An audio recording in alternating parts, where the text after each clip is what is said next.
तो 12 घर होते हैं, थोड़ा सा और बड़ा हो पाएगा? मैं बड़ा कर लेती हूँ, यस। अब ये देखिए 12 घर हैं ज्योतिष के।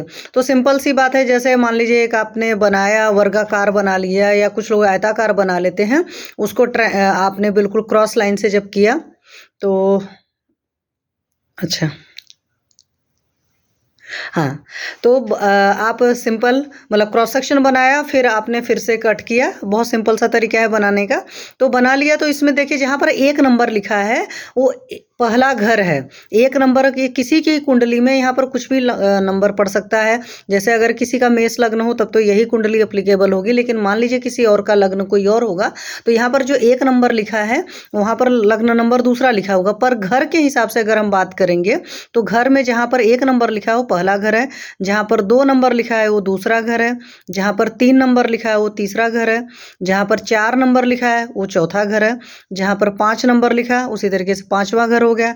तो एक पहला घर, दूसरा घर, तीसरा घर, चौथा घर, 5वां घर, छठा घर, 7वां घर, 8वां घर, 9वां, 10वां, 11वां, 12वां। तो ये पूरे नंबर जो सीक्वेंस वाइज लिखे हैं, ये नंबरिंग में कभी नहीं चेंज होती, मतलब घर के हिसाब से अगर आप सोचोगे।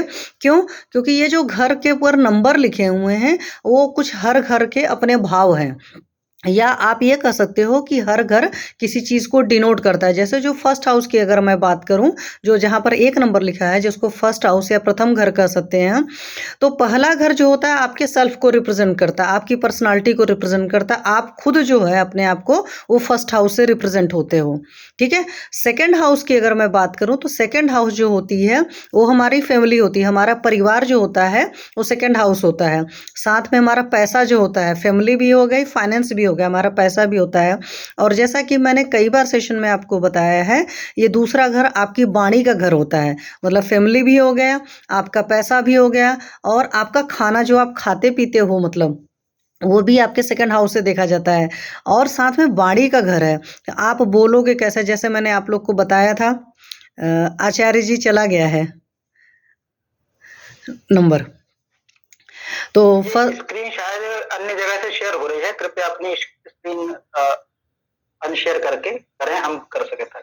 हाँ, मैं अपनी स्क्रीन नहीं शेयर कर रही हूँ।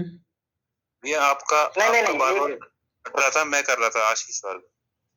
अच्छा सॉरी, प्लीज। अच्छा आपके पास उपलब्ध है? अच्छा हाँ ठीक है, बिल्कुल बिल्कुल बिल्कुल, बहुत बहुत धन्यवाद। हाँ तो मैं धन्यवाद भैया, धन्यवाद। जी जी जी ठीक है, आप कर लीजिए जी। चलिए, स्क्रीन पर नजर आएगा तो थोड़ा सा और लोगों को समझने में आसानी होगी। हाँ हाँ, ये अच्छा रहा, क्योंकि मेरा भी बार बार वहां जाना पड़ रहा था। मैंने लैपटॉप ऑन ही किया, उसमें भी परेशानी हो रही थी क्योंकि मैं बाहर से आया भागते हुए। अच्छा, देर हो गई, इसलिए अच्छा किया भैया आपने। ठीक है, धन्यवाद जी। तो नाउ विजिबल है सबको? नंबर दिख रहे हैं स्क्रीन पर? यस, क्योंकि मैंने उसको मैक्सिमाइज किया ना, तो मुझे भी नजर आ रहा है। तो फर्स्ट हाउस जो होते हैं आप खुद को रिप्रेजेंट करते हैं। तो किसी की भी कुंडली होगी, वहां पर चाहे कोई भी नंबर होगा, पर घर के वाइज जो सीक्वेंस है वो वही रहेगा। इस बात को अच्छी तरीके से समझना है। तो फर्स्ट हाउस हम खुद को रिप्रेजेंट करते हैं, हमारा पर्सनालिटी कैसा होगा वो हमारा फर्स्ट हाउस से देखते हैं। सेकेंड हाउस से देखा जाता है आपका फैमिली देखी जाती है, मतलब परिवार देखा जाता है, आपका फाइनेंस मतलब पैसा देखा जाता है, आपकी वाणी देखी जाती है, आपका खाना देखा जाता है, आपकी फूडिंग हैबिट वगैरह तक पता चलती है, और साथ में आपकी परवरिश पता चलती है। जैसे मैंने एक सेशन में आप लोग को शायद बताया था या किसी और जगह शेयर किया था कि अगर ये सेकंड हाउस पर पापी ग्रहों की मतलब दृष्टि होगी और उस पापक ग्रह की दशा बचपन में आ जाती है, तो आप ये कह सकते हो कि उस बच्चे को बचपन में माँ बाप का प्यार नहीं मिला है।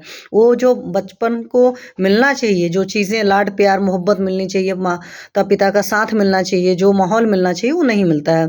जैसे अभी आगे और बात करेंगे दृष्टियों की, तो हर प्लैनेट्स की एक 7वीं दृष्टि होती है, और कुछ और जो प्लैनेट्स होते हैं उनकी कुछ अलग अलग दृष्टियां भी डिफाइन होती है। लेकिन एक सीधी दृष्टि जरूर होती है, जैसे हम कहीं पर भी रहकर तो हम अपने सामने जरूर देखते हैं, ठीक है। तो वो चीज़ प्लैनेट्स के साथ भी होती है।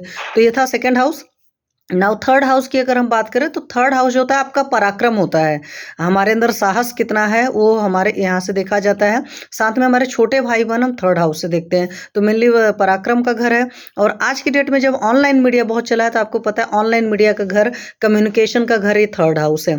वाणी आपकी सेकंड हाउस से देखते हो, बट कम्युनिकेट करना, बहुत सारे लोग क्या होता है ना, वाणी मतलब कि आप कैसा बोलते हो, मीठा बोलते हो, सच्चा बोलते हो, कड़वा बोलते हो या झूठ बोलते हो, वो चीज़ तो सेकंड हाउस से देखोगे।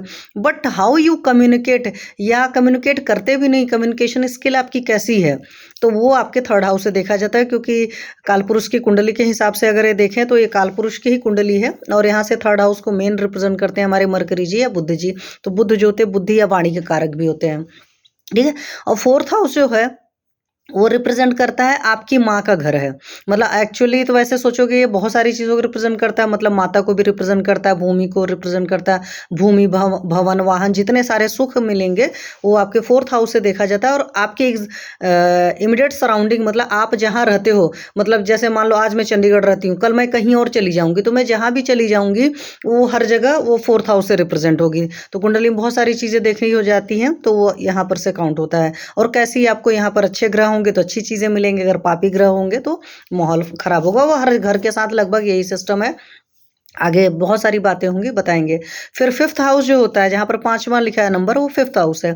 तो फिफ्थ हाउस जो होता है शिक्षा, संतान और प्यार का घर होता है, ठीक है। तो शिक्षा हमारी एजुकेशन, सोचो बचपन में क्या होगा, क्योंकि ज्योतिष है, आयुर्वेद है, सारी चीज़ें डिपेंड होती हैं देश काल परिस्थिति के हिसाब से। अब कोई बच्चा छोटा है तो वहाँ पर ऑब्वियस सी बात है आप शिक्षा की बात करेंगे। इंसान जब बड़ा होता है तब संतान की बात होती है, और युवावस्था में आता है कोई तो प्यार का होता है। तो यहाँ से देखते हैं। फिर ये जो छठा घर जहाँ पर 6 नंबर पड़ा है वो आपका सिक्स्थ हाउस है।